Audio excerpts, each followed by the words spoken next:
पवित्र तो देह वाणी पुण्यवंत जो वदे अच्युत सर्व काळ तयाच्या चिंतने तरातील दोषी जळतील राशी पातकांच्या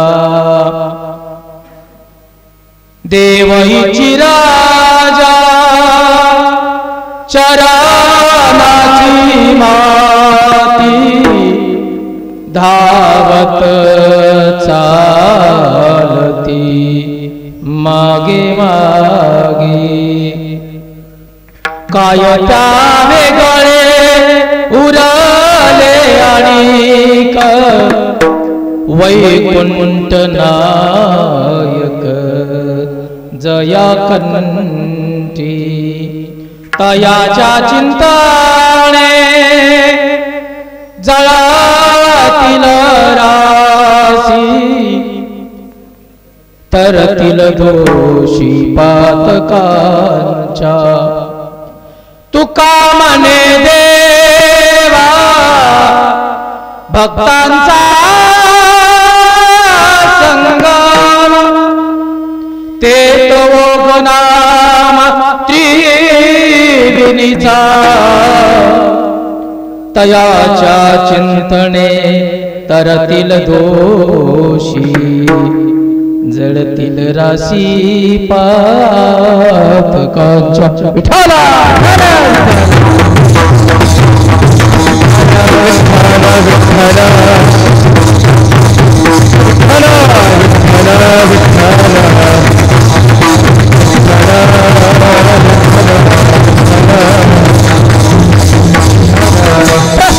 प्रसंगी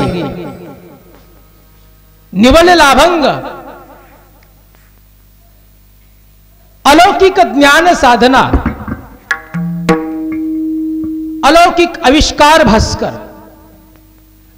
जगद्गुरु जगत वंदनीय श्रीमंत देहू येथील सुप्रसिद्ध साधू तुकोबराय यांचा सतत भगवंताचं नामस्मरण केल्यानंतर याचे फायदे काय होतात आणि नामधारकांच्या अवस्थेत काय बदल होतो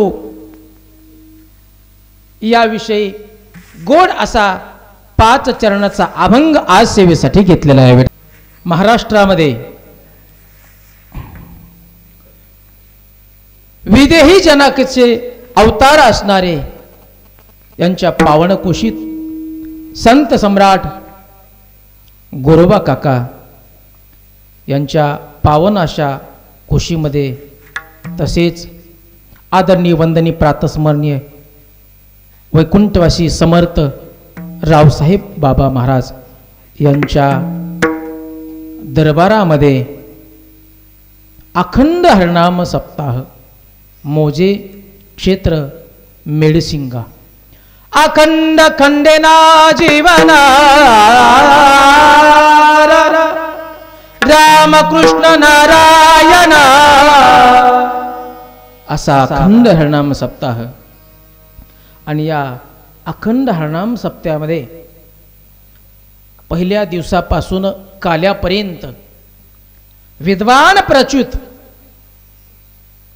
सूर्यासारखं तेज ज्यांच्याकडे आहे असे सर्व कीर्तनकारांची मांदी आळी पहिल्या दिवसापासून काल्यापर्यंत सर्व सूर्य तेजासारखे प्रखर विद्वत्ता प्रच्युत आहेत आणि या सूर्या समान असणाऱ्या कीर्तनकारांच्या यादीमध्ये माझ्यासारख्या एक छोट्याशा मेणबत्तीला पंगतीत बसवणं म्हणजे ते माझं परम भाग्य आहे. सूर्याच्या पंगतीमध्ये मेणबत्तीचं काही काम असतं का हो? नसतंय. तरी सुद्धा एवढा अधिकार एवढा मोठेपणा हा आज या ठिकाणी तुम्हा सर्वांच्या समोर किंवा या दरबारामध्ये माझे आदरणीय वंदनीय प्रातस्मरणीय गुरुवर्य पितृतुल्य असणारे ज्ञानेश्वर माले महाराज भाऊ यांच्या आदेशाप्रमाणे या ठिकाणी तुम्हा सर्वांची सेवा करण्याची जी संधी मला मिळाली आहे हे माझं परमभाग्य आहे, माझंही परमभाग्य आहे आणि त्यांचं सुद्धा कौतुक आहे. छत्र संपल्यानंतर मुलं अनाथ होतात, छत्र संपल्यानंतर मुलं अनाथच होतात, नव्हे नव्हे अनाथ होता होता उन्हाळ होतात. पण ते उन्हाळ न होऊ देता भाऊंनी तुम्हा सर्वांच्या या गर्दीत आणून या ठिकाणी उभा केलंय, म्हणून त्यांना अगदी माझ्या परिवारासहित साष्टांग दंडवत आहे. विठाला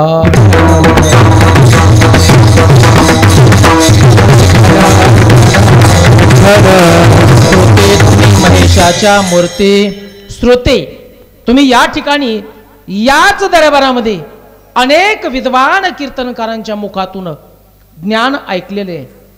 म्हणजे आतापर्यंत इतकी कीर्तन ऐकून तुम्ही ज्ञानवंत झालात असं मी या ठिकाणी 100% समजतो. कारण खूप कीर्तन ऐकलेत, कारण मी येतोय प्रत्येक वर्षी या ठिकाणी आणि तुम्हालाच परत कीर्तन सांगणं म्हणजे भर पावसात मोठं चालवू नये. तरी सुद्धा तुम्ही मनाचा मोठेपणा करून या ठिकाणी आलात. महेशाच्या मूर्ती का म्हटलेले श्रोत्यांना याचं कारण आहे, भगवान शंकरांनी ही रामकथा आपल्यापर्यंत पोच केली बरं का. भगवान शंकरांनी कैलास पर्वतावर पहिली रामकथा केली, ऐकायला होती पार्वती, आणि तीच कथा प्रयाग क्षेत्रामध्ये अगस्ती मुनींच्या रसाळ वाणीतून कथा ऐकण्यासाठी भगवान शंकर पार्वती दोघे जायचे महाराज. ज्यांनी कथा त्यांना शिकवली त्यांचीच कथा त्यांच्या वाणीतून ऐकण्यासाठी जी मनाचा मोठेपणा आहे. जसं तुम्हा सर्वांच्या सानिध्यामध्ये काहीतरी कीर्तनाचे 4 शब्द येतात, परंतु तुम्हीच तो मनाचा मोठेपणा करून या ठिकाणी ऐकतात, मग तुम्हा सर्वांना धन्यवाद. विठाला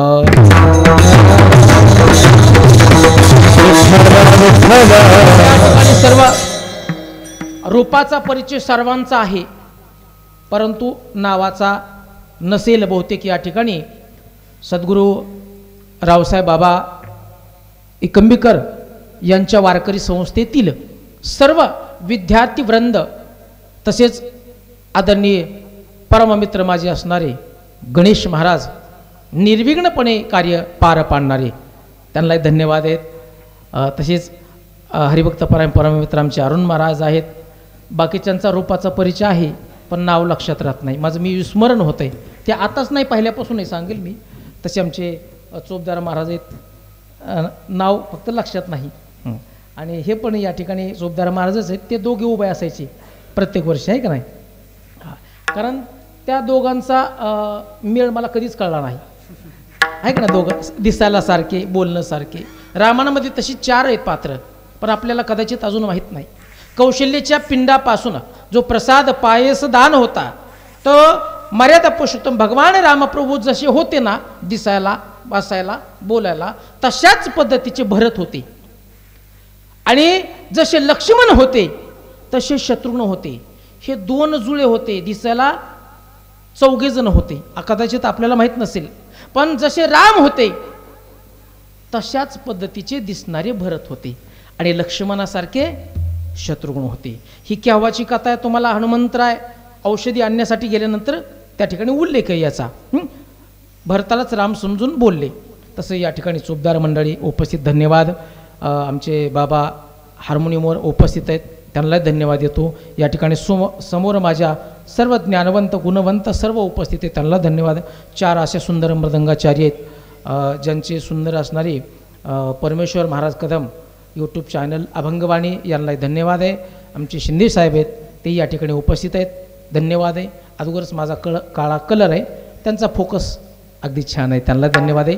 2 विनेकरी बाबा आहेत, सगळे या ठिकाणी उपस्थित. सगळं आमचे गायनाचार्य मंडळी आहेत, आमचे भैरव महाराज उपस्थित आहेत. अगोदर यांचंही नाव विसरलो मी, भैरव गुरुजींचं विसरलो होतो.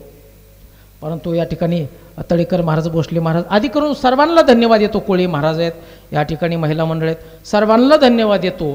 तुम्ही म्हणाल की विस्मरण म्हणजे आम्हाला वेड्यात काढता काय? नाही महाराज, माझं विस्मरण आत्ताच नाही होत, इथं येण्यासाठी सुद्धा विस्मरण झालं होतं. सप्त्याला नाही महाराज, सगळे येतात 9 महिने 9 दिवसांनी. मी आलो 10 महिने 13 दिवसांनी. कळलं का? जन्माला सुद्धा मी उशिराच आलो. त्यावेळेस आमच्या आईला खूप मैत्रिणी असे शेजारचे पाजारचे बोलत होते, छाया पोरग दारोडं निघन का? हिची तर निघणारी, कारण 9.5 महिने झाले, 10 महिने झाले तरी अजून जन्म व्हाय नाही. निवड गुंडाळं निघन, पेताळं निघल, कसं निघल. म्हणून माझं नाव अमोल ठुलं, ज्याचा मोलच होऊ नाही कधी, म्हणून माझं नाव अमोल ठुलं. विठाला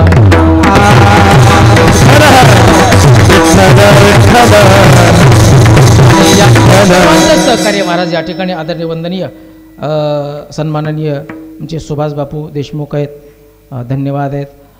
त्यांचे चिरंजीव योगायोग आहे. बाबांच्या मूर्ती स्थापनेच्या निमित्ताने सप्ताह आहे, पण त्यात त्यांचा वाढदिवस आहे, म्हणजेच अगदी दुग्ध शर्करा योग आहे. आमच्या आईसाहेब सौ अस्मिताताई सुभाष देशमुख त्यांची या ठिकाणी उपस्थिती होणार आहे. तसेच हरिभक्तपरायण रामराजे पाटील महाराज ते या ठिकाणी उपस्थित होणार आहेत. ते सर्वांच्या सहकार्याने विनेकरी बाबा, टाळकरी बाबा ज्यांचं आज अन्नदान झाले यांनाही धन्यवाद आहे महाराज. ज्यांनी भोजन केले त्यांना डबल धन्यवाद आहे. ज्यांची सुंदर अशी गोड साऊंड सिस्टीम आहे त्यांनाही धन्यवाद आहे. राहिलेलं नंतर बघू. विठाला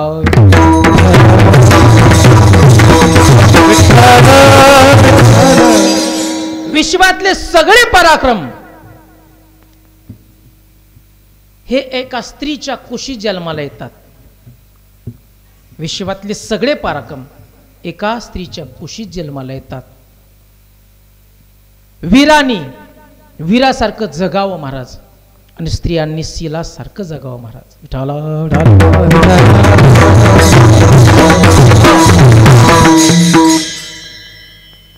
पाव मंदिर तक पहुंचते हैं, पाव मंदिर तक पहुंचाते हैं, पाव मंदिर तक पहुंचाते हैं, आचरण भगवान तक पहुंचाते हैं. विठाला या ठिकाणी या सप्ताहामध्ये चतुर्थ दिवसाची सेवा माझ्याकडे आलेली आहे. कारण रात्री पण पाहिलं आदरणीय वंदनीय प्रातस्मरणीय प्रभाकर दादा यांचं सुंदर असं कीर्तन. दादा प्रभाकर दादा म्हणजे असामान्य विभूती आहेत मला. त्यांच्याकडे पाहिल्यानंतर सगळंच देहवान विसरून जातं. कालचं कीर्तन आणि उद्याचंही कीर्तन अप्रतिम असणारं गोड आहे. दयानंद महाराज, आता या दोघांच्या मध्ये माझा मेळ लागणार नाही, पण तुम्हाला अगोदर सांगितलं मी विसर भोळा आहे, त्याच्यामुळे काळजीच करणार का. No tension but about to Kishor. विठाला या ठिकाणी नामधारकांची, नामधारकाचं फळ, नामधारकाची अवस्था आणि नामधारकावर भगवंताच्या कशा प्रकारे कृपा होते याचं गोड वर्णन आहे महाराज. नामधारक अखंडपणे नाम घेतो, परंतु भगवंताची कृपा होणे, नुसती कृपा होणे नाही, मग भगवंत आणि भक्त दोघांचा संगम होणे नव्हे, संगमापेक्षा भगवत स्वरूपच होता येते. हे फक्त भगवंताचं सतत नामचिंतन करण्याने, याच अभंगात त्याचे फायदे सांगितले. विठाला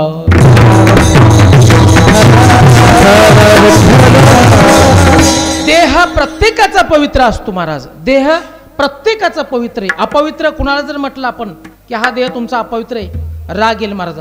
देह पवित्र सगळ्याचाच असतो, परंतु तुकोबरायची भाषा वेगळी आहे महाराज. तुकोबराय या देहाला कधी कधी नाशिवंत म्हणतात. हा देह इतका नाशिवंत आहे, त्याचं वर्णन पुढच्या चरणात आहेच. इतका नाशिवंत आहे, इतका नाशिवंत आहे. आणि एका ठिकाणी म्हणतात की या देहासारखा देह दुसरा नाही.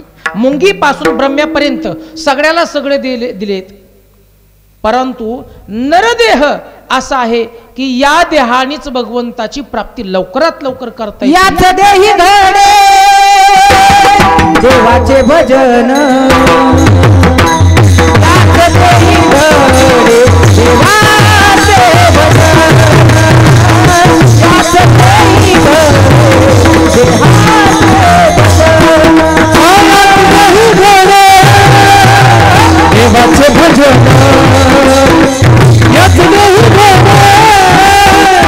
देवाचे भजन याच देही धड देवाचे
भजन तुकोबराय म्हणतात आणि एका ठिकाणी म्हणतात की हा देह नाशिवंत आहे.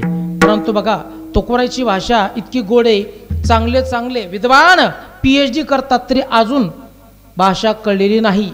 मग त्या काळात तुकोबराय कोणत्या कॉलेजला होते, कुठं शाळेत होते महाराज. पण तो या ठिकाणी जो भगवंताचा अखंडपणे सतत नाम घेईल, ज्याची प्रक्रिया किती सुंदर गोड अशा पद्धतीने मांडलेली महाराज. तुम्ही नाम घेतात, आम्ही नाम घेतो महाराज. तुम्ही भजन करतात, आम्ही भजन करतो. तुम्ही वाऱ्या करतात, आम्ही वाऱ्या करतो. मग आपण सगळे भजन करतो, नामस्मरण करतो, वाऱ्या करतो, पूजा व्रत सगळं करतो, तरी बी आपली वाणी पुण्यवंत का होत नाही? का होत नाही? कारण आपली वाणी पुण्यवंत झाली असती तर परत परत कीर्तन ऐकायची आवश्यकता नसती, गरजच पडत नाही महाराज. पवित्र देह कुठं होतो आणि पवित्र देह कुणामुळे होतो?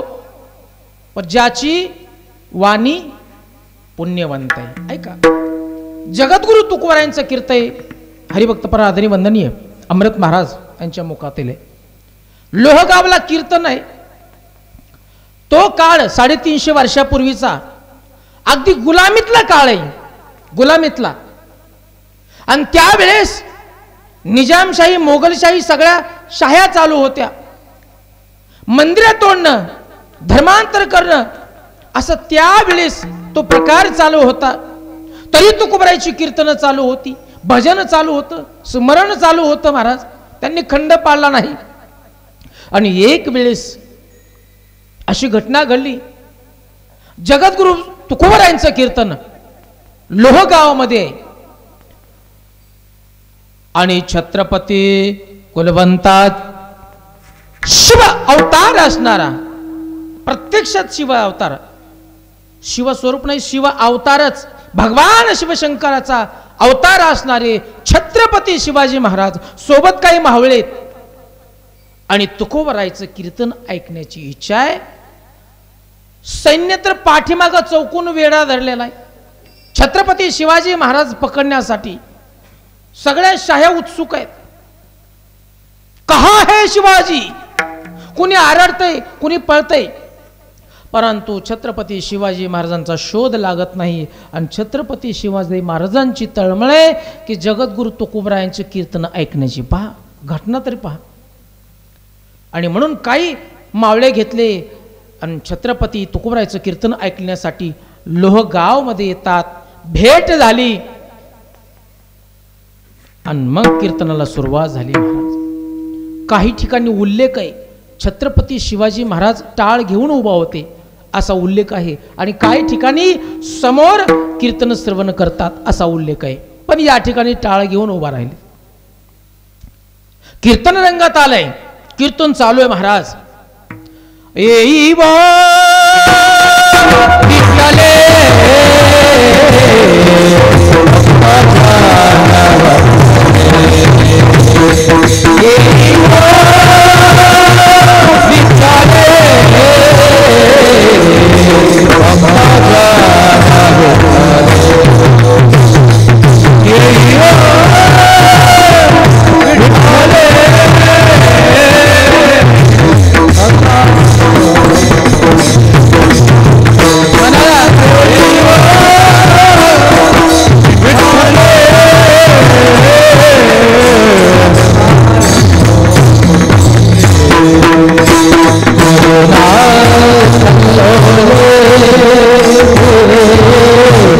करुणा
विठ्ठले विठ्ठले विठ्ठले राम मना घनश्याम मना मेघश्याम मना तुम्ही नारायणा नारायणा.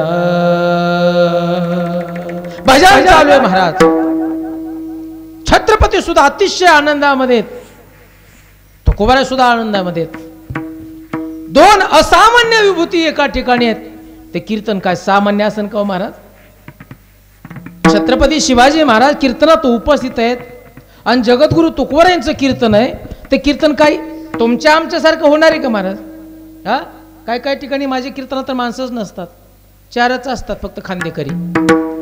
हा, आणि पुढे 10-12 असतात ते गुडघ्यात मान घातलं, जसं काय त्याला आता कीर्तन झाली सावडणारच आहे. नाही, माझी परिस्थिती सांगतो, इथलं वैभव सांगत नाही. इथलं वैभव असामान्य, कारण या ठिकाणी प्रत्यक्षात बाबा उपस्थित आहेत, त्याच्यामुळे या वैभवाचा विशेष नाही महाराज. आणि म्हणून विचार करा, जगद्गुरु कीर्तन सांगतात, श्रवण करणारे छत्रपती शिवाजी महाराज. ते कीर्तन काय सामान्य का महाराज? कीर्तनच कीर्तन चांग कीर्तन चांग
कीर्तनाचं अंग हरिरूप झालं.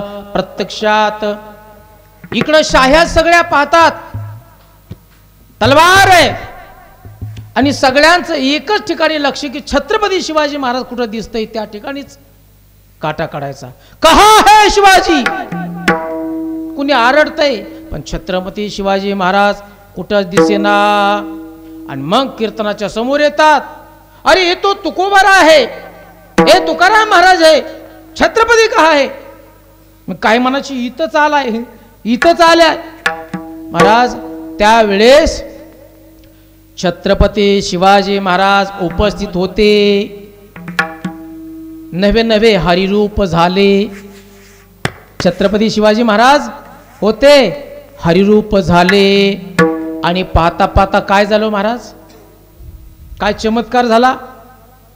तुकोबाराच्या कीर्तनामध्ये छत्रपती शिवाजी महाराज रंगून गेले. सतत भजनाने, सतत अखंड नामस्मरणाने इतका सुंदर असा चमत्कार झाला तो अभंगाच्या पहिल्या चरणामध्ये. पवित्र तो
झाली, देह पवित्र झाला.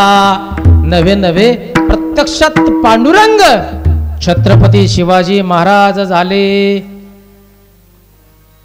काय अलौकिक असणारी साधना आहे महाराज. दृष्टांत पुढचं सगळे कथा तुम्हाला सर्वांना माहिती आहे. पण भगवंत छत्रपती शिवाजी महाराज एक होतात. सतत नामस्मरणाने नवे नवे महाराज त्या कीर्तनाने, कीर्तन चांग होय अंग. मग पवित्र होण्यासाठी काय साधना आहे. मग पवित्र होण्यासाठी ज्याची वाणी पुण्यवंत आहे तो एक देह पवित्र होतो. जो दररोज कीर्तनाला येऊन बसतो तो एक देह पवित्र होतो. नाम साधनेने एक देह पवित्र होतो. साधूच्या संगतीमध्ये एक देह पवित्र होतो. संतांच्या संगतीमध्ये एक देह पवित्र होतो. म्हणून हा नाशिवंत आहे तो, हा आणि तो व्याकरण सर्वांना माहिती आहे. आपण ऐकतात, मला काही येत नसल्यामुळे हा देह नाशिवंत आहे, पण हा देह तो केव्हा होतो जेव्हा त्याची वाणी पुण्यवंत होती, आणि वाणी पुण्य होऊन घेता सज्जनाची नावे, घेता सज्जनाची नावे, घेता सज्जनाची नावे, घेता सज्जनाची नावे, घेता सज्जनाची नावे, घेता सज्जनाची नावे. पुण्यवंत व्हावे. घेता सज्जनाचं नाव घेतल्यानंतर सुद्धा पुण्यवंत होते, आणि पुण्यवंत झाला की तो देह पवित्र होते. हा नाशिवंतापासून तो देह पवित्र होण्यापर्यंत जी प्रक्रिया आहे साधूच्या संगतीचे, आपण या ठिकाणी पवित्र आहेत का, ज्यांच्या संगतीमध्ये आपण उपस्थित आहोत असे सद्गुरू रावसाहेब बाबा महाराज. आणि तसेच या बाबांसोबत अखंडपणे संगतीत राहणारे आदरणीय वंदनीय प्रातस्मरणीय वैकुंठवासी तुकाराम आबा महाराज, ज्यांची या ठिकाणची जागा कमी आहे, त्यांची जागा कोणीच घेऊ शकत नाहीत. आमच्या ताई भेटल्या ना, मी बाबा महाराजाची बहीण आहे, मी म्हणलं तुम्ही तसंच दिसतात, आल्याला आठवण झाली. अशांच्या संगतीमध्ये ज्यांचं आयुष्य गेलं आमच्या आबांचं, बाबा म्हणले की आबा निश्चित आहेत. मगा बोललो मी, आमचे मग महाराज बसले होते की या ठिकाणी चुंबलेला पाऊस 82च्या पूर्वी नव्हता, कधीतरी थोडा यायचा मोजका, आणि मग महाराज चौऱ्यांना त्या ठिकाणी सर्वेसला होते, त्यांनी बाबांना आणलं, रामकथा लावली 6 महिन्याचे रामायण. बाबांनी सद्गुरू माऊली महाराजांना चाकरवडीच्या घेऊन आले, आणि मग 1982ची लक्ष्मण शक्ती झाली. तेव्हापासून त्या गावाला कमी नाही, हे गाव सुद्धा पवित्र झालं. कुणामुळे? सद्गुरूच्या स्पर्शामुळे. म्हणून पवित्र होण्यासाठी नामसाधना आहे, सज्जनाचं नाव घेतल्यानंतर सुद्धा होतंय, पण आपण हा न राहता तो होणं गरजेचं आहे महाराज. आणि तो होण्यासाठी महाराज जो वदी अच्युता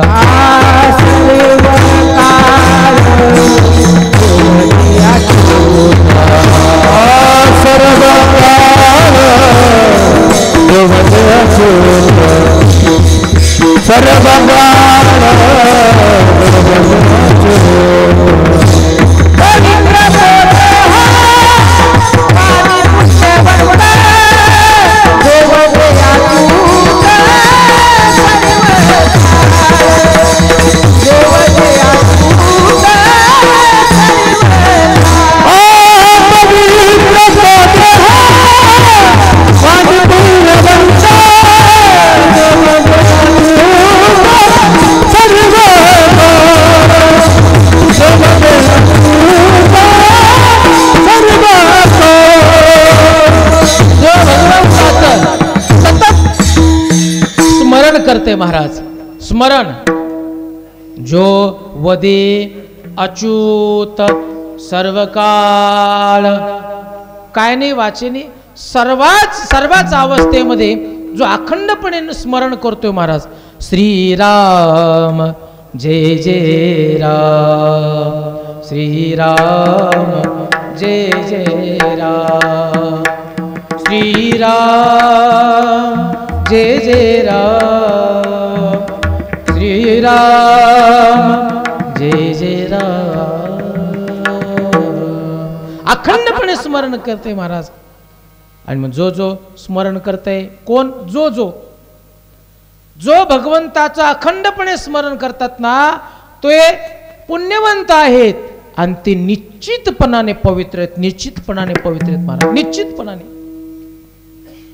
मतंग ऋषींच्या आश्रमामध्ये हजारो शिष्य आहेत, आणि त्या शिष्यापैकी एक शिष्य आहे, आपण सर्वांना कथा माहिती, शबरी नाव आहे तिचं. 6 वर्षाचे असताना आपलं घर सोडलं, आई वडील सोडले, आणि जंगलातून रस्ता काढीत मतंग ऋषींच्या आश्रमामध्ये आले. आणि त्या ठिकाणी त्या मतंग ऋषींच्या साधूंची सेवा करता करता किती वर्ष सेवा केली? किती वर्ष हो महाराज? 6 वर्षाची आली होती, आता 60 वर्षाची, थोडक्यात 60,000 वर्ष उल्लेख आहे. म्हणजे शबरी आता म्हातारी झाली. अंग थरथर कापू लागलं, कातडास लांबू लागलं, डोळ्याला कमी दिसत होतं, पूर्ण क्रश झाली होती. फक्त सेवा करायची, उद्देश काहीच नाही. आणि मग मतंग ऋषी प्रयाणाला जातात आणि जाता जाता सर्व शिष्यांना सर्व काही देऊ लागले. कोणी ज्ञान मागू लागलं, कोणी भक्ती मागू लागले, कोणी शांती मागू लागले, कोणी खडावा मागितल्या, कोणी कमंडलू मागितले, कोणी वस्त्र मागितले, कोणी रात्रभर चर्चा मागितली. आणि रात्रभर सगळ्या शिष्याबरोबर चर्चा करता करता पहाट झाली. आता जाणार आहेत. एका कोनाड्यामध्ये शबरी बसलेली आहे.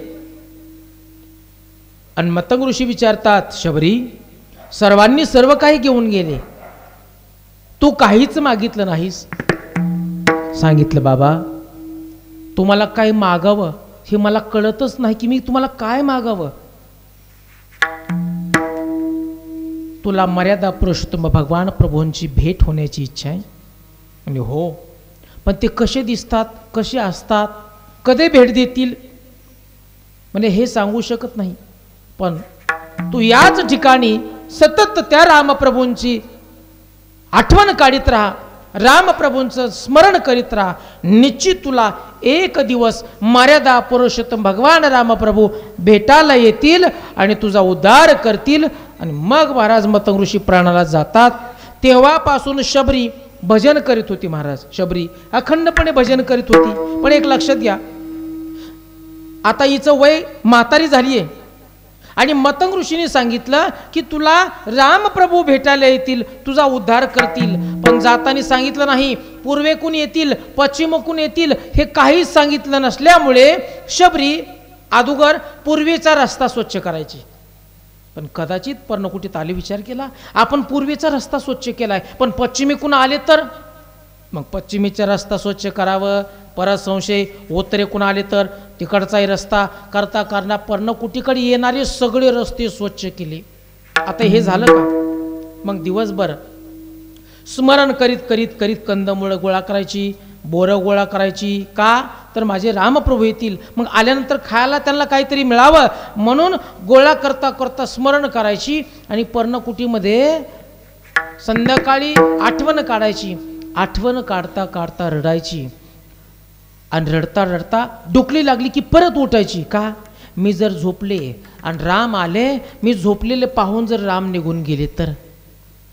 एक लक्षात घ्या, वेळ सांगितला नसल्यामुळे सकाळी येतील का दुपारी येतील म्हणजे सतत नुसतं डोळे पाहायचे, अखंडपणे दृष्टी करायची की कुठल्या बाजूने राम येतील. म्हणजे वेळही सांगितला नाही, दिशाही सांगितली नाही, किती वर्षांनी येतील हेही सांगितलं नसल्यामुळे शबरीचं चिंतन इतकं घडलं महाराज, इतकं घडलं, इतकं घडलं. एक तर रात्रंदिवस झोप नाही, अखंड चिंतन.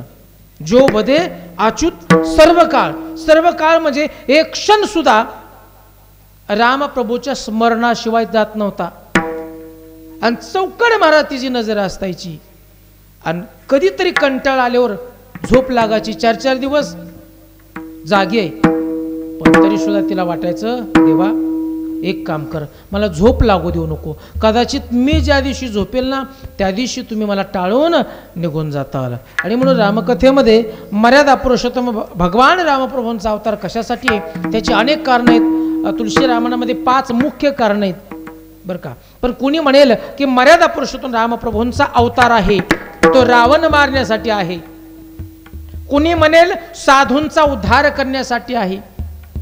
कुणी म्हणेल अयोध्याचा उद्धार करण्यासाठी. कुणी म्हणेल कौशल्या दशरथ राजेने जी केलेली तपश्चर्या आहे त्या तपश्चर्यासाठी अवतार घेतला असेल. पण याचं उत्तर सर्वच आहे महाराज. रावणाला मारण्यासाठी जर रामप्रभूचा अवतार झालाच असता तर सीता स्वयंवरामध्ये रावण आलता, त्या ठिकाणी लगेच धनुष्याला बाण लावून मारता आला असतं का नाही? सर्वांना कथा माहिती, धनुष्य मोडण्यासाठी रावण आला होता का नाही? मग त्या ठिकाणी का रामप्रभूने मारलं नाही? म्हणजेच रामप्रभूचा अवतार रावण मारण्यासाठी सुद्धा नव्हता.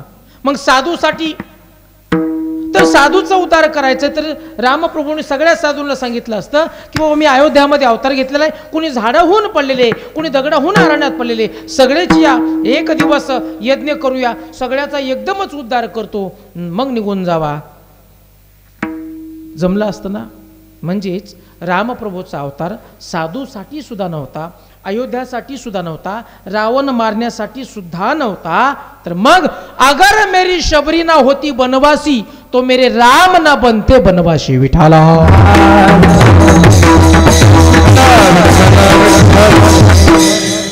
शबरीची जी तपश्चर्या आहे, साधना आहे, केव्हा होती महाराज? अहो, ज्या वेळेस शबरीला मतंग ऋषीने सांगितलं की आजपासून तू भजन कर, तेव्हापासून शबरी भजन करीत होती. आणि ज्या वेळेस शबरी भजन करत होती त्यावेळेस अयोध्यामध्ये राजा दशरथाचा विवाह पण झाला नव्हता. राजा दशरथाचा विवाह सुद्धा झाला नव्हता.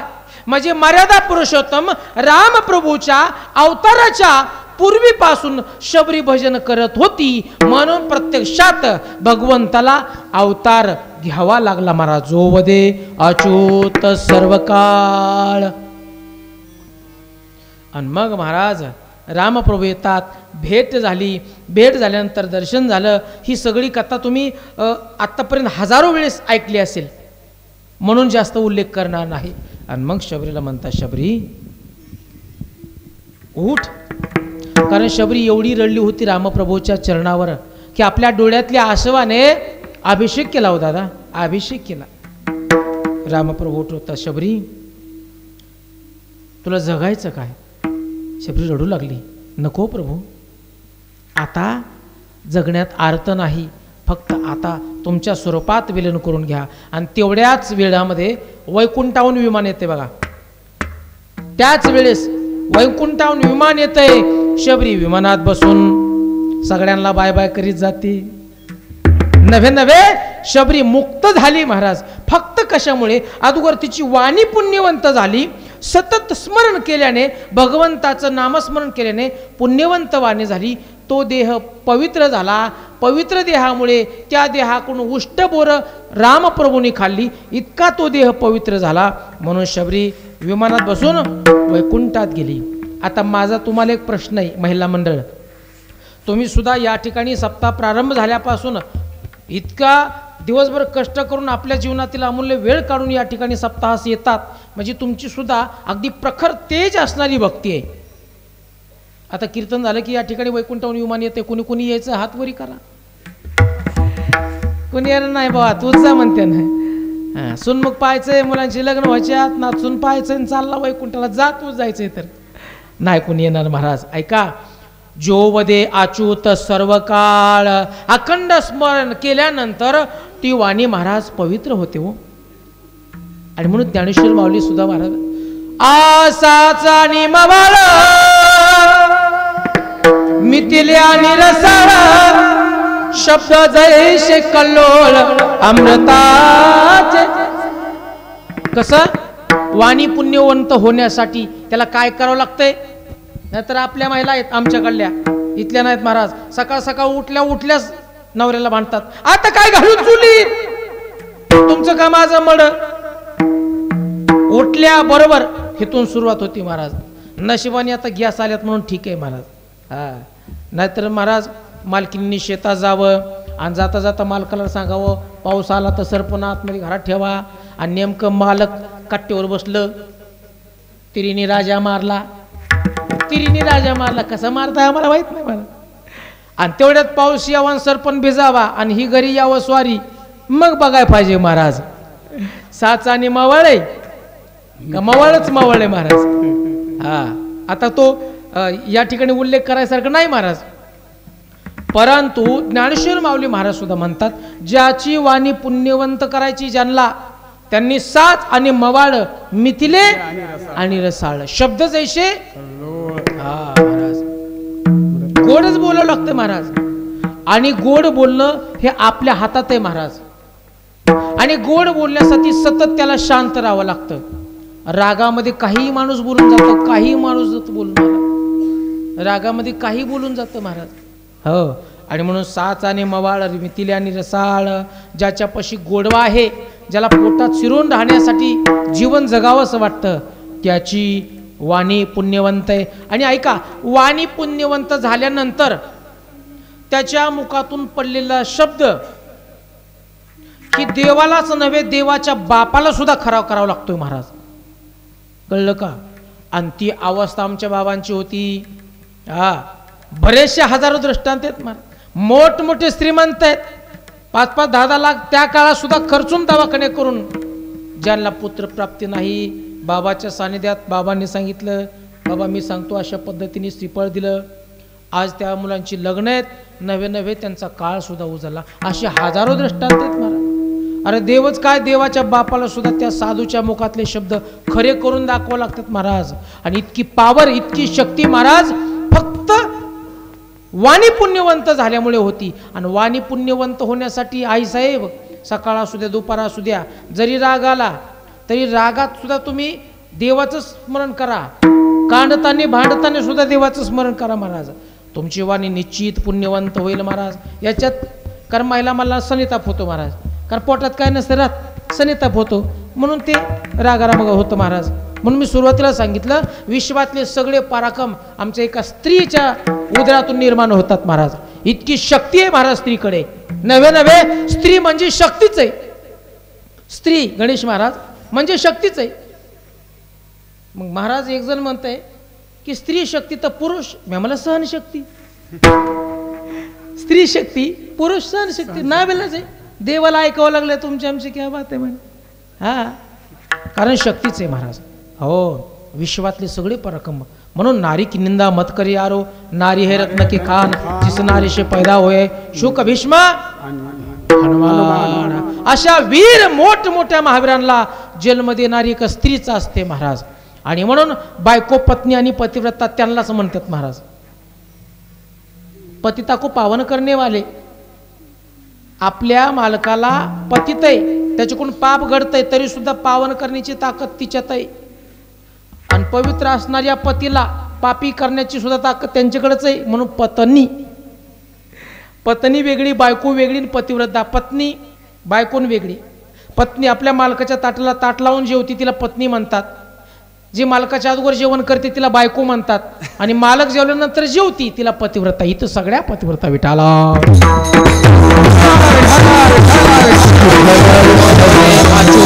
सर्व काळ अखंडपणे स्मरण करणारे महाराज, तो पवित्र होतो, पुण्यवंत होतो. आणि म्हणून महाराज पवित्र होण्यासाठी देव, देश आणि धर्माची सेवा केल्यानंतर सुद्धा तो देह पवित्र होतो महाराज. हा बहे खून मेरा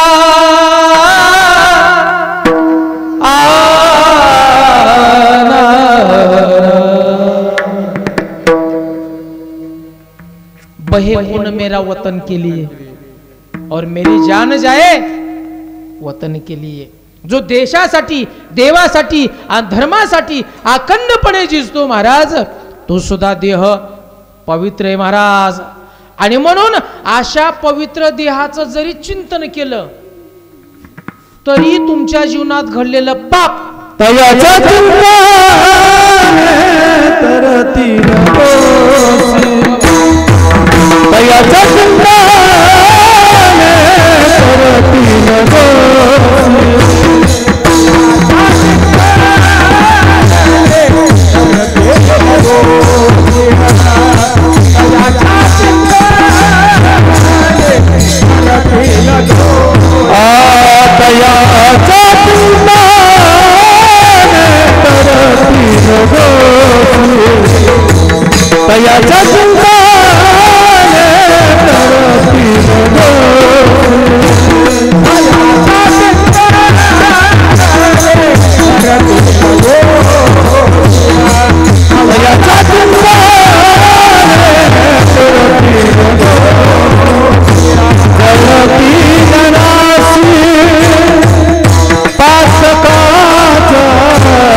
करतात महाराज, तयाच्या चिंतने तरतील दोषी. रामकथेमधील प्रसंग छोटासा आहे महाराज. विश्वामित्र यज्ञ करतात जगाच्या कल्याणासाठी एक महान असा यज्ञ करतात. यज्ञाची दीक्षा घेतली आणि यज्ञाला सुरुवात झाली. इंद्राय स्वाहा, वरुणाय स्वाहा, ब्रह्मणेन स्वाहा. वेळ संपल्यामुळे थोडस वेगामध्ये यज्ञ चालू आहे. आणि या यज्ञामध्ये यज्ञ प्रारंभ झाला की दोन राक्षस येतात, मारीच आणि सुबाहू. दोन्ही राक्षस येतात आणि त्या यज्ञामध्ये आकाशमार्गी येऊन काही मांस टाकतात, रक्त टाकतात महाराज, आणि चालू असलेला यज्ञ विझवतात, विध्वंस करतात. किती राग येत असेल विश्वामित्राला. आणि विश्वामित्रासारखा रागिष्ट व्यक्ती या विश्वात दुसरा कोणी नसेल महाराज. इतका राग विश्वामित्रांना, तरी सुद्धा विश्वामित्र शांत आहेत. याचं कारण आहे यज्ञाची दीक्षा घेतल्यानंतर त्या व्यक्तीला शस्त्री घेता येत नाही, शास्त्री सांगता येत नाही. कितीतरी वेळ प्रयत्न केला, 1 दिवस 2 दिवस 3 दिवस यज्ञ चालू आहे. यज्ञ विझवायचं काम करतात, तळपायाच्या आग मस्तकाला गेली, पण काहीच करता येत नाही. कारण यज्ञाची दीक्षा घेतल्यामुळे काही बोलता येत नाही. नावेला झाला, काय करावं. कुणीतरी एक बातमी सांगितली, विश्वामित्रजी अयोध्यापती दशरथाचा एक मुलगा आहे, अप्रतिम आहे, पराक्रमी आहे, शूरवीर आहे. कोण आहे? राम आहे. आणि त्या रामप्रभूला जर इथं आणलं तर निश्चितपणाने तुमचा यज्ञ पूर्ण पार पडेल. कारण रामप्रभूचं युद्ध कौशल्य असे. ऐक विश्वामित्रा, तुम्हाला सांगतो, अचानकपणे कधी भात्याकडे हात जातो आणि कधी बाहेर येतो, कळतच नाही. चमक्य विद्युलता अशा प्रकारे अवस्था होती. आणि त्या रामप्रभूला तुम्ही जर यज्ञात आणलं, निश्चित पार पडेल. मग महाराज ताड ताड ताड ताड करत विश्वामित्र अयोध्याकडे जातात. कोणीतरी बातमी कळाली, सांगितली, आणि अयोध्यापती दशरथराजे महालाच्या बाहेर येतात, पाद्यपूजा करतात. आणि पाद्यपूजा करून आपल्या तिन्ही पत्न्यांना दर्शन घ्यायला लावलं आणि मग महालाकडे घेऊन जातात. आणि चलत चलत म्हणतात, बाबा मैंने तो कोई पुण्य किया नहीं है, लेकिन मेरे पूर्वजों ने बहुत पुण्य किया है. काय म्हणतात, बाबा मी तर काहीच पुण्य केलेलं नाही, मला आठवतही नाही मी पुण्य केलेलं आहे. तरी सुद्धा तुम्ही माझ्या महालात येतात, माझ्या घरी येतात, म्हणजे मी पुण्य केलेलं नाही, पण माझ्या पूर्वजांनी भरपूर पुण्य केलेलं आहे. का? तिथी न सांगता आपल्या घरी जर कोण साधू आला, संत आला, वारकरी आला, तर समजायचं निश्चित आपण भाग्यवंत आहोत. कळलं का? कुणी कोणाच्या दारात जात नाही. तुम्ही गावात भिकारी आला मागायला, रायरणवाला, दोमदुमवाला, तुम्ही फक्त नजर ठेवा. आपल्या गावात 100 घरं असेल, किमान एक 50-60च घर तो मागेल. तो सगळेच घरं कधीच मागत नाही. आणि म्हणून आपल्या दारात आला ना, नक्की समजायचं की आपलं पुण्य आहे म्हणून. कळलं का? अतिथी न सांगता तिथी जो येतो ना, समजायचं आपलं पुण्य आहे. तसं राजा दशरथ सांगतात की बाबा मी पुण्य केलं नाही, तरी सुद्धा तुम्ही या ठिकाणी आलात, धन्यवाद आहे. काय आपली अपेक्षा आहे? आणि त्यावेळेस महाराज दशरथ राजेला विश्वामित्र सांगतात, मी 4 दिवसापासून यज्ञ करतोय, पण तो यज्ञ माझा पारच पडत नाही. नवे 2 राक्षस येतात, रक्त मांस टाकतात, दररोज माझा यज्ञ विझवतात. म्हणून तुमचा एकुलता एक राजकुमार असणारा, तुम्हाला प्रिय असणारा राम मला द्या.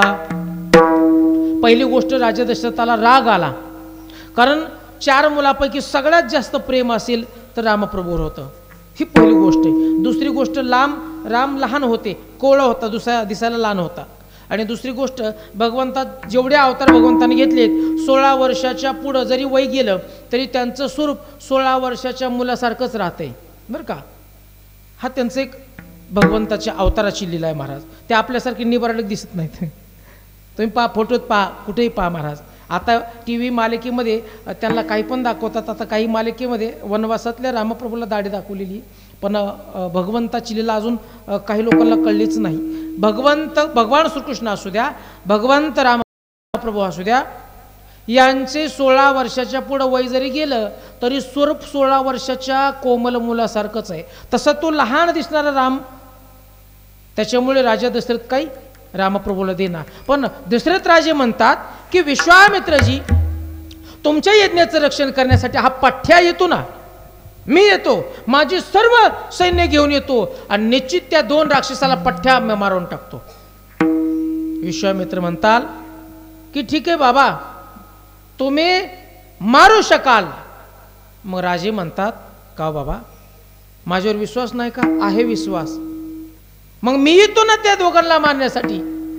त्यावेळेस विश्वामित्र म्हणतात, ए दशरथ, मुझे मारने वाला नहीं चाहिए, मुझे तारने वाला चाहिए. कळलं का? मुझे मारने वाला नहीं चाहिए, मुझे तारने वाला चाहिए. तू जर त्या दोन्ही राक्षसाला मारलं तर परत जन्माला येणार, पण रामप्रभूने मारलं तर ते मुक्तच होणार. आणि म्हणून तयाच्या चिंतने तरतील दोषी, जळतील राशी, पातकांच्या विठोबा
आपली वेळ थोडक्यात संपलेलीच आहे. जे जे झोपलेले असतील ते उठा. नाही ना कोणी? धन्यवाद आहे. नाही, शक्यतो तसं होतंय महाराज, इथं नाही होणार महाराज. परंतु जगद्गुरु तुकोराय म्हणतात की ऐका सज्जना हो, तो देह पवित्र आहे. कोणता? आपण शेतकरी बांधव आहेत. खळ्यामध्ये काही धान्य असतात, ज्वारीच धरू आपण. इतकी काय बोरासारखी, मोत्यासारखी सुंदर ज्वारी असते. आणि त्या पूर्वीचं बरं का खळ, आता खळ नाही पण पूर्वी खळे होते. त्या खळ्यामध्ये सुंदर असणाऱ्या बोरीसारखी अगदी मोत्यासारखी ज्वारी आहे. आणि खळ्याच्या बाहेर पण असते बरं का, खळ्याच्या बाहेर पण पडते ना, ती बी अगदी सुंदर असणारे, टिपोर असणारे, चांदण्यासारखे, मोत्यासारखे दाणे असतात. परंतु खळ्यामध्ये छोटेसे जरी ज्वारीची कण असले तरी खळ्यातल्या धान्याला काय म्हणतात? रास. आणि खळ्याच्या बाहेर किती जरी देखणे सुंदर अगदी तेजपुंज जरी दाणे असले तरी आपण त्याला काय म्हणतो? मग तुकोराय म्हणतात की कीर्तनाच्या मंडपात येऊन तुम्ही झोपा तरी तुमचा देह, तुम्ही म्हणा असं लिहिलंय का कुठं? लिहिलेलं नसलं तरी ऐका, दृष्टांत साधा आहे ना आपला. खळ्यामध्ये ते धान्य काही लहान बी असतील, मोठी बी असतील, पण खळ्यात असल्यामुळे रास म्हणतात. तसं या ठिकाणी या कीर्तन मंडपामध्ये अखंडपणे तुम्ही येतात ना, तुमचा सुद्धा देह पवित्र आहे का? अखंडपणे स्मरण आहे महाराज. आणि साधूच्या संगतीत आहेत. हो, साधूच्या संगतीत, साधूच्या समोर आहेत प्रत्यक्षात. आणि म्हणून त्यांच्या चिंतनाने तरतील दोषी आणि जळतील राशी. तुकाराम तुकाराम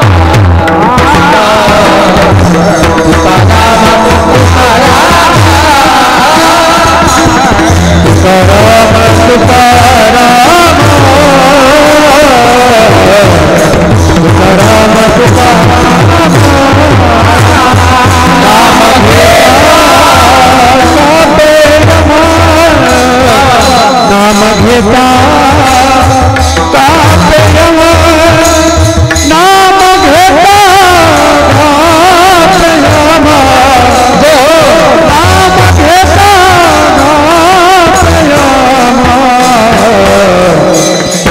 तुकोबा समर्थ, तुकोबा समर्थ.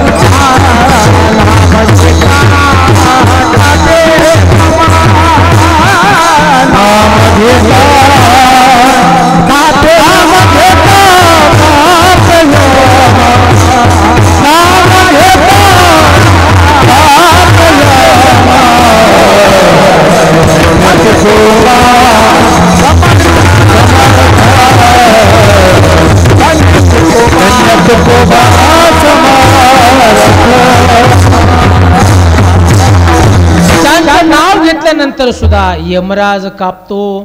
म्हणजे त्या नावात किती पावर आहे, त्या नावात पावर आहे का, तर ते नाव पवित्र झालंय आणि ज्यांचं नाव आहे ते तर पवित्रच आहेत. आणि म्हणून तयाच्या चिंतने तरतील दोषी जळतील राशी पातकांच्या.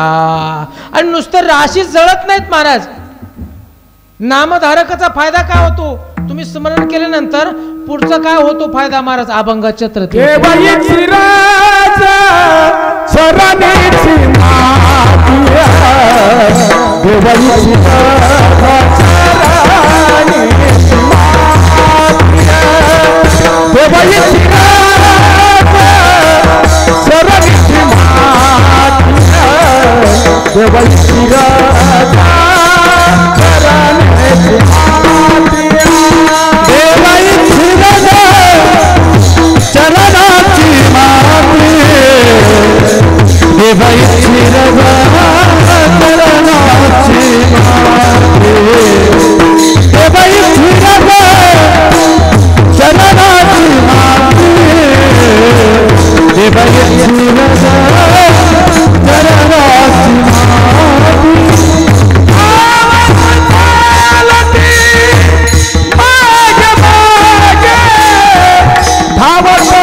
चरणाची माती.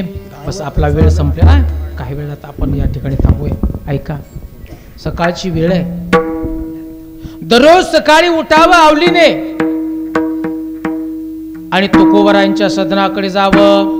आणि त्या ठिकाणी तुकोबराय जर अंतुरणावर नाही दिसले, मग तळ पायाची आग आमच्या आवलीला जायची. महाराज राग यायचा. आपल्या सर्वांना माहिती आहे, काही तुकोबरायचं चरित्र विचित्र पद्धतीने काही लोक सांगतात. तुकोबराय दरिद्री होते, तुकोबराय दरिद्री नव्हते महाराज, त्या काळातले सगळ्यात श्रीमंत व्यक्ती होते. हे आजचे अंबानी वगैरे त्यांच्या पुढे कमी पडले असते, एवढे श्रीमंत होते महाराज, दरिद्री नव्हते. काय विचित्र लोक विचित्र पद्धतीने त्यांचं चरित्र सांगतात. पण तुकोबरांची ही अवस्था कशामुळे झाली महाराज, सोने आणि रुपये आम्हा, ज्या वेळेस त्यांची वाणी पुण्यवंत, ते पवित्र झाले, ते पवित्र झाल्यामुळे त्यांची अवस्था विदेही झाली आणि विदेही अवस्थेमुळे त्यांना हे धन इस्टेट अगदी शून्य शून्य मातीसारखी वाटू लागली. म्हणून सर्वांना सगळं काही देऊन टाकलं आणि फक्त एक धरला चित्ती. आणि मग भजन करावं आणि मग तुकोबरायची पत्नीने पाहावं तर तुकोबराय गेले कुठं. कारण तुकोबरायला कुठं भामचंद्र डोंगर असू द्या, भंडारा डोंगर असू द्या, जिथं त्यांना एकांत वासत असेल, तुका म्हणे आम्हा एकांताचा वास, जिथं आनंद वाटेल ना त्या ठिकाणी तुकोबरायला जायचं आणि भजन करायचं महाराज. बाकी काय पांडुरंग ध्यानी पांडुरंग पांडुरंग ध्यानी पांडुरंग ध्यानी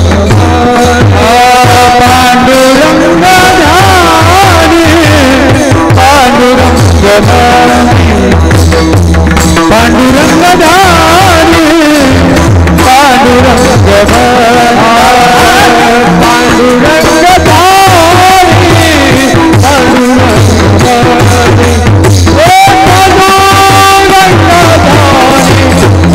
पांडुरंग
जाईल त्या ठिकाणी भजन करत होते. पण तुकोबराला भजनात आनंद होता. पण आवलीची काय अवस्था होती महाराज. सकाळी उठावा आणि तुकोबराला नाही दिसले का इतका राग यावा. मग त्या पांडुरंगाच्या मूर्ती समोर जावं आणि सगळा राग महाराज तिथे व्यक्त करावा. आता राग किती विचित्र पद्धतीने व्यक्त केलाय माहिती का तुम्हाला महाराज. देवाला इतक्या शिव्या दिल्यात महाराज. ए काळ्या, तो अधिकार त्यांचाच आहे. अरे तू माझ्या संसाराचं वजन वाटोळ केलं रे. तुला बरं माझंच घर दिसलं. आणि बरोबर आहे महाराज. आता तुम्ही सुद्धा, तुम्हाला प्रश्न आहे महाराज, तुमचं काय कुणाची 5 एकर 10 एकर जमीन वगैरे असेल मावल्या, मालकांनी सगळं विकलं, विकून पैसे सगळे जिरवले आणि पंढरपूरहून तो एवढा विना आहे का, एवढा विना आणून मंदिरात बसल्यावर तुम्ही घरून आरती करताल का काहीतरी घेऊन येता? सांगा ना, आपलीच अवस्था आहे. कसं वाटेल तुम्हाला? अहो मालकाकडून 10 रुपयाचं नुकसान झालं तर फडा फडा फडा फडा फडा फडा बोलणारे आपले महाराज. फडा फडा बोलतात 10 रुपये नुकसान केलं तर. आणि मग शेजारी पैसे जातात आणि शेजारीला म्हणतात, बोकळाबाई अगं सकाळी पप्पाच्या बापाला इतके बोलले ना, फडा फडा फडा फडा वरिमान करून एकदा सुद्धा नुसतं असं बघितलं सुद्धा नाही. तशीच गपचिप गेले दुधाची घागर घेऊन. इतके बोलले बाय, पण एक शब्द सुद्धा बोलले नाही. 10 रुपयाचं नुकसान झालं तर इतका राग येतो महाराज. तुकोबरांनी अशी अवस्था करून ठेवली होती की ज्यावेळेस चतुर्थी आल्यानंतर घराच्या बाहेर जाऊन चंद्राची पूजा करण्याची गरज नव्हती. घरातूनच चंद्र दिसत होता. थोडी सुद्धा डागडुजी करावं का महाराज? पण तुकोबराने जेवढं घर पडलं का तसंच पडू द्या, बाकीचं तरी आहे का म्हणायचं. हा, इतकी बिकट अवस्था. पण तुकोबराची ती अवस्था पारमार्थिक इतकी उंच झाली होती महाराज. म्हणून रडावं महाराज. अंतरी सुद्धा महाराज बघावं. तुकोबरा नाहीत का? ठीक आहे. मग सखूबाई बोकळाबाई या मैत्रिणी होत्या. त्यांच्याकडून काही पीठ उसणं असा आणावं, काही ठेसा करावा, 2 दामट्या करावा भाकरी आणि ठेसा, एक पाण्याचं गाडगं, पूर्व लोटकं होतं महाराज. हे आता सारखं नव्हतं महाराज. आणि पाठीत घ्यावं आणि मग तुकोबराच्या शोधात निघावं. पतिव्रता कुणाला म्हणतात आणि तुकोबराच्या पत्नीच्या शिव्या देव का खात होते? शिव्या दिल्या तरी देवाला फुलं पडल्यासारखी अवस्था होत होती. आपण भजन करतो तरी देवाला वाटतं दगड आणतोय काय की, अशी अवस्था होती महाराज. बाबा एक दृष्टा सांगायचे एक गायकाचा, तुका म्हणे गुण चंदनाच्या, म्हणजे अशी व्यक्तीत महाराज फार दृष्टांत, म्हणजे ते बाबांना आवडतच नव्हतं. तसं तुकोबारायच्या मंडळीने भगवंताला शिव्या दिल्या तरी देवाला ते आवडत होत्या, कारण तिचा अधिकारच तेवढा होता महाराज. बघा काय अधिकार आहे. आणि मग तुकोबराची पत्नी निघावं, डोक्यावर भाकर घ्यावं आणि रस्त्याने निघावं. पायात काय नाही, 12:30-1ची वेळ आहे, कारण सगळं इकडून तिकडून आणूनच करायचं ना. हा, आणि मग तुकोबराची पत्नी इतकी बी बोलत होती, तुकोबराला बोलत होती. परंतु तुकोबराची पत्नी आवली, किती जरी वेळ लागला, उशीर झाला तरी तुकोबराच्या पोटात घास गेल्याशिवाय स्वतः कधीच जेवली नाही. आणि म्हणून तिच्याशिवाय देव खात होते. विठाला.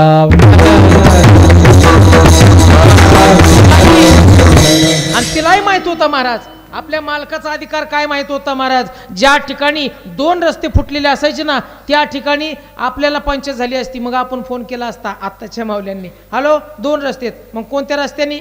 अगं मॅप टाकी, मॅपवर मी कुठे आहे ती सगळीच कळतंय. आमचे कदम साहेब मॅपवर इथपर्यंत आले रेणापूरून.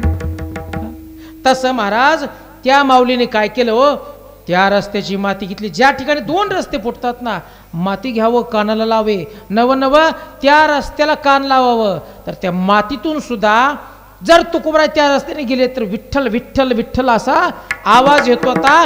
निर्जीव मातीला सुद्धा विठ्ठल विठ्ठल बोलायला लावणारे तुकोबरा काय कमी अधिकारी होते का महाराज? आणि त्या अधिकार संपन्नामुळे मग आवली त्या रस्त्याने जावं.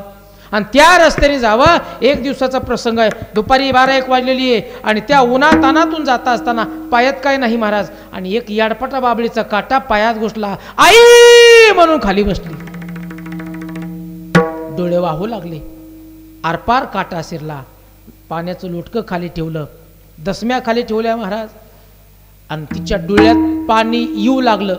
फक्त आई म्हणून खाली बसूस तर पंढरीचा पांडुरंग सुंदर असं गोंडस रूप घेतले महाराज, बुटकं रूप घेतले, बुटकं छोटंसं, खांद्यावर कांबळ आहे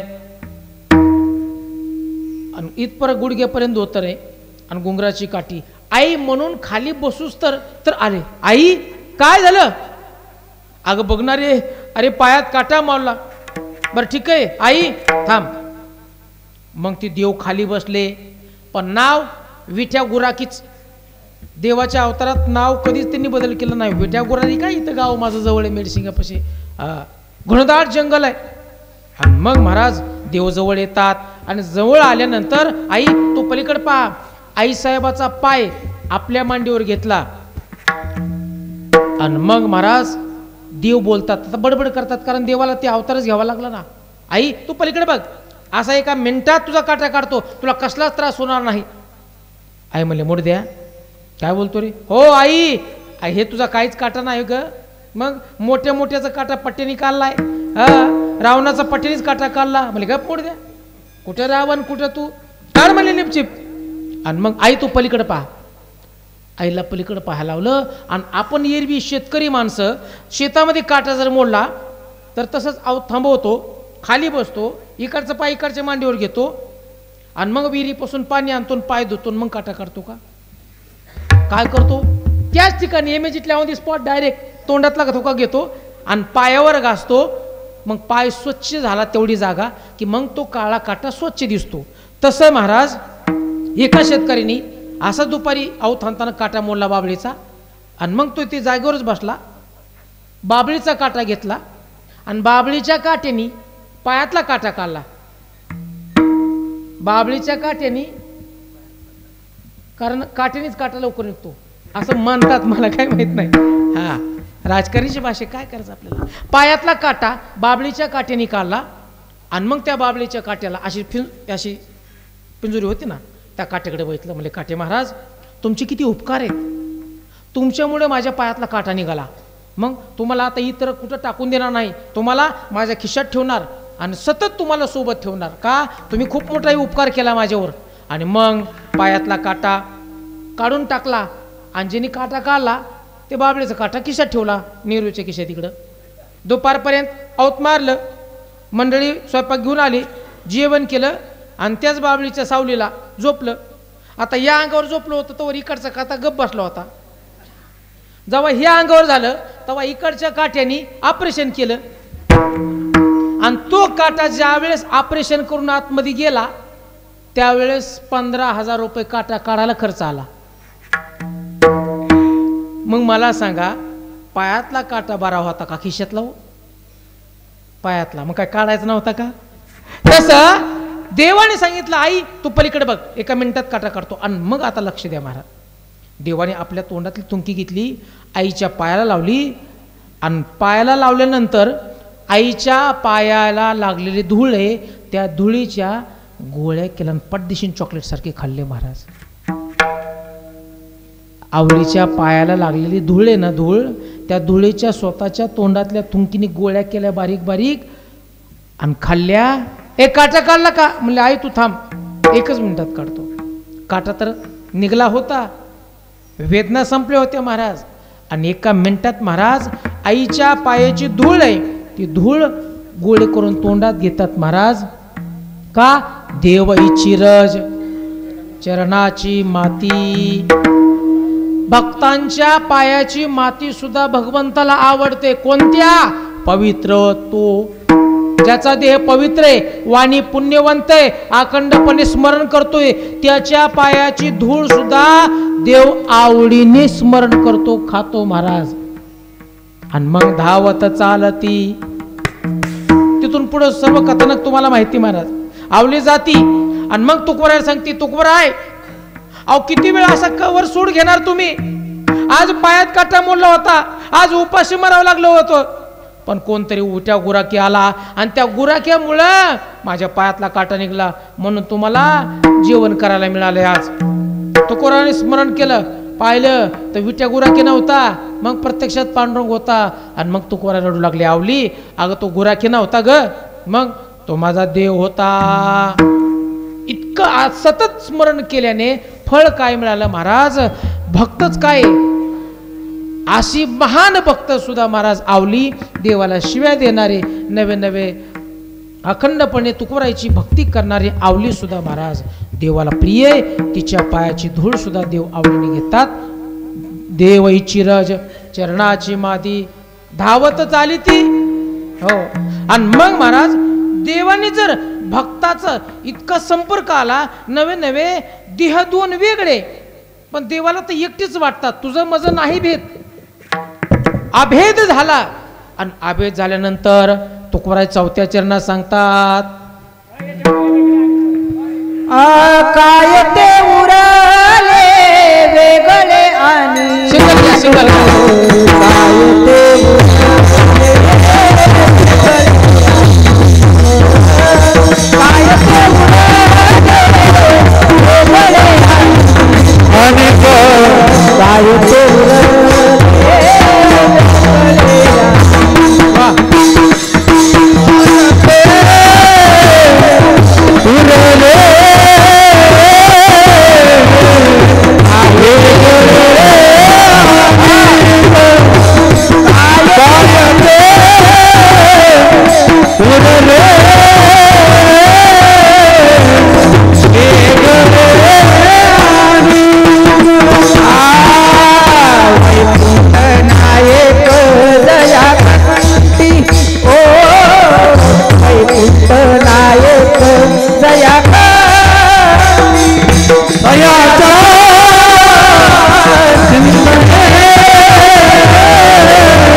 काळे त्या वेगळे उरले अनेक वैकुंठ नायक,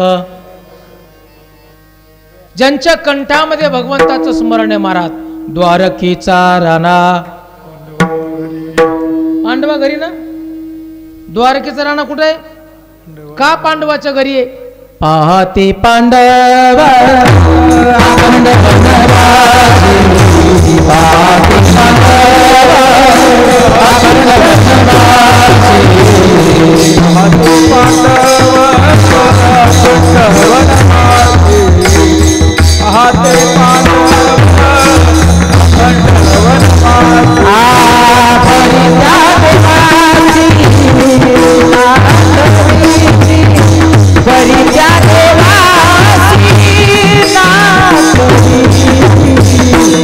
दासी सीता वरला दासी सीता तरी तुझा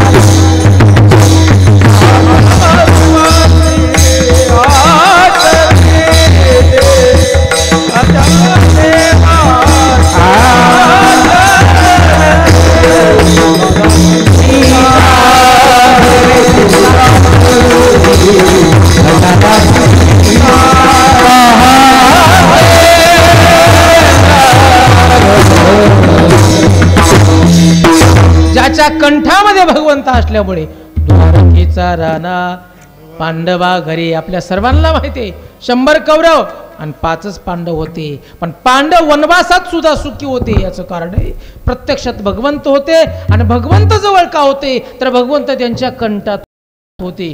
आणि म्हणून तुका म्हणे देव भक्तांचा, आणि तेथे ओघ ना ज्ञानेश्वर माऊली.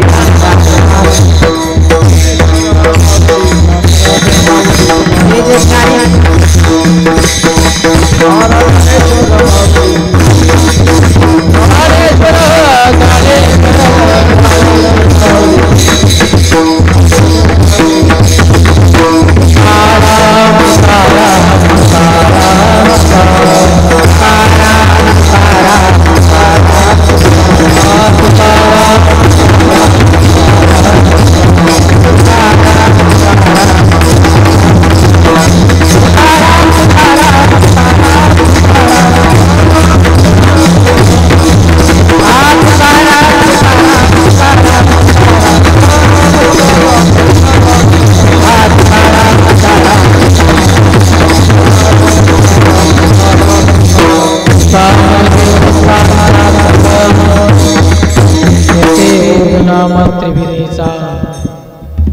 पवित्र तो देहवाणी पुण्यवंत जोवते अच्युत सर्व काम.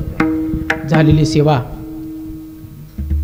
तुम्हा सर्वांच्या चरणावर नतस्मत होऊन या ठिकाणी आदरणी वंदनी सर्वच गुणवंत शीलवंत विद्वंत असणारे रामप्रिय शिवप्रिय बाबाप्रिय सर्व भक्त ज्या गोरोबा काकांच्या कुशीमध्ये पावन झालेले हा परिसर आहे आणि सद्गुरू रावसाहेब बाबा महाराजांच्या दरबारामध्ये पावन झालेल्या परिसरामध्ये आदरणी वंदनीय आमचे भाऊंनी या ठिकाणी सप्त्यात आजची सेवा दिल्यामुळे मी सर्वांना धन्यवाद, त्यांना पण धन्यवाद देतो. माझी योग्यता इथपर्यंत नाही, पण आणून या ठिकाणी बस रिकामी जागा निश्चित आहे. परंतु या ठिकाणी जरी बोलता बोलता काही चुकीचे शब्द आले असतील ते माझ्याकडे जाता जाता परत द्या, कुठंतरी घाटात टाकून देतो. आणि जे असेल ते बाबांचंच आहे. कारण बाबा 7-7 दिवस चुंबलेला प्रवचन करीत असायचे, पण एक वेळेस प्रवचन वेळ झाली आणि समोरच एका वाड्याच्या कट्ट्यावर बसले होते. त्यावेळेस सगळी मंडळी त्या ठिकाणी म्हणले बाबा वेळ झाली. आणि त्यावेळेस पहिल्यांदा बाबा म्हणले चंदूचं पोरग करीन, माझ्या मनी नाही ध्यानी नव्हतं महाराज. ती प्रवचन सेवा 15-20 मिनिटं बाबांच्या समोर झाली, तेवढा योग आला. आणि म्हणून तयाच्या चिंतने तरतील दोषी जळतात महाराज. आणि सर्वांना माहिती आहे आदरणी वंदनी प्रातस्मरणी वैकुंठवासी चंद्रकांत नकाते महाराज यांचा पूर्व इथं आलेले ते माहितीत आणि त्यांच्यात परिवर्तन घडवणारे आणि परिवर्तन करून पुढं सांप्रदायिक परंपरा माझ्या घरात चालू ठेवली. नवे नवे ती परंपरा सुरू करून दिली आमच्या बाबांनी. आई म्हणून मग सांगितलं की मग मी इथं नसतो आलो, कुठंतरी पडलेलो. कारण तेच जर आमचे वडील या क्षेत्रात नसते तर मी कशाला येईल महाराज. म्हणजे कृपा त्यांच्यावर आहे आणि म्हणून तिथून पुढं ती इथपर्यंत आली. म्हणून तुम्हा सर्वांना परत एकदा धन्यवाद देतो आणि या ठिकाणी थांबतो. आणि या संस्थानासाठी सर्वांनीच तन मन धनाने या ठिकाणी हे रोपटं आपण अगदी अप्रतिम अशा प्रकारचं हे रोपटं करायचं आहे. आणि म्हणून सर्वांनी मिळून या संस्थानाला भेट देणं येणं सेवा करणं आपण आपलं कर्तव्य आहे. कारण प्रत्यक्षात या ठिकाणी बाबा उपस्थित आहेत आणि बाबांच्या आशीर्वादाने काहीच कमी पडणार नाही हा माझा अनुभव असल्यामुळे आपण सर्वच या ठिकाणी सप्ताह असतील इतरतकार सर्व कार्यक्रम असतील आपल्या उपस्थितीशिवाय होऊ शकत नाही. म्हणून सर्वांनी वेळात वेळ काढून आलोय म्हणून सर्वांना धन्यवाद देतो. इथंच थांबतो. जय विठ्ठल.